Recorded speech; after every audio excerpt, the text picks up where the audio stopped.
This animation is based on a study we're currently doing to address perceptions of hepatitis C in people who use methadone and their decision-making around treatment.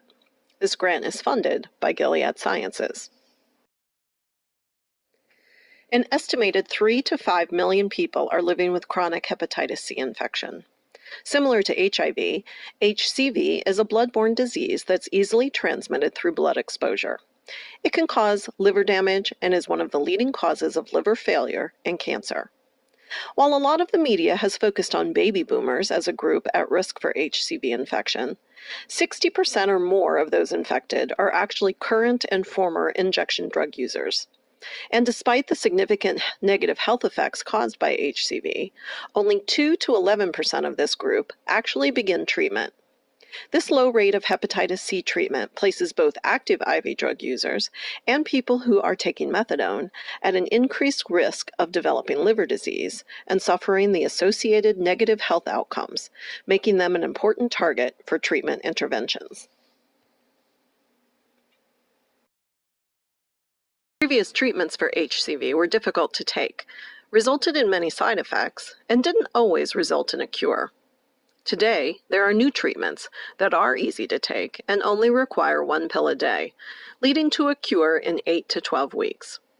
But uptake of these new treatments is still low in people who inject drugs and methadone patients, and little is known about how to best address their perceptions to encourage treatment initiation. We believe that culturally appropriate tools are required to help these groups understand the importance of initiating treatment by addressing their unique barriers. The primary objective of this study is to understand the perceptions of HCV treatment in Philadelphia methadone patients by using our perceptual mapping methods. You can watch some of our other animations for more detailed information on this commercial marketing technique, but in general, it asks, how do you get someone to purchase a product? Here in the Risk Communication Lab, we ask that same question through the lens of health. How do you get someone to buy a health decision, like getting a vaccination, getting a procedure done, or in this case, initiating HCV treatment?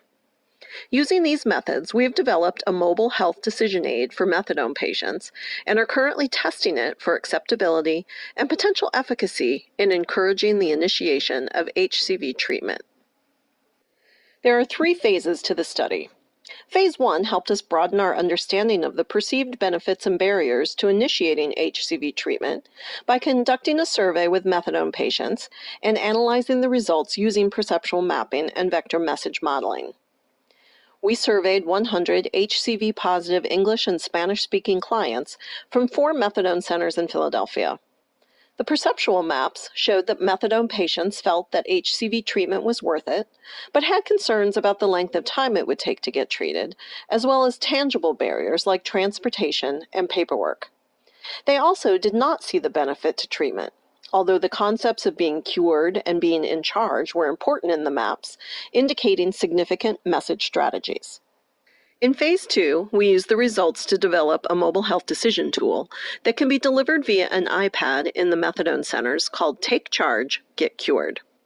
This easy-to-use tool includes information on HCV treatment specific to the needs of methadone patients, has embedded videos of former injection drug users who have HCV and have been treated talking about their decision, potential questions they can use to talk with their doctor, and a pros and cons exercise to think about what is most important to them to make a decision about getting treated. Once it was developed, we pre-tested it with 10 patients to identify and assess potential problems to be addressed prior to testing. We got opinions on things like the tool's logo and title, the videos, whether the tool was easy to use, and what they thought of the different parts of the tool. Our results indicated that the participants were very enthusiastic about the tool and liked that it specifically addressed the needs of methadone patients. We are currently conducting the last phase of the study, a pilot randomized test with 100 HCV-positive methadone patients who have not initiated treatment. Participants get either the developed mHealth tool or a computer-based decision aid that isn't specific to the needs of methadone patients. The outcomes will be to assess feasibility of the intervention in urban methadone centers and potential differences in perceptions of HCV treatment, decisional conflict, self-efficacy, and reported attempts at treatment initiation. We'll report back with a new animation when we have results. That's it for now. If you're interested in our methods, please visit our website and like us on social media.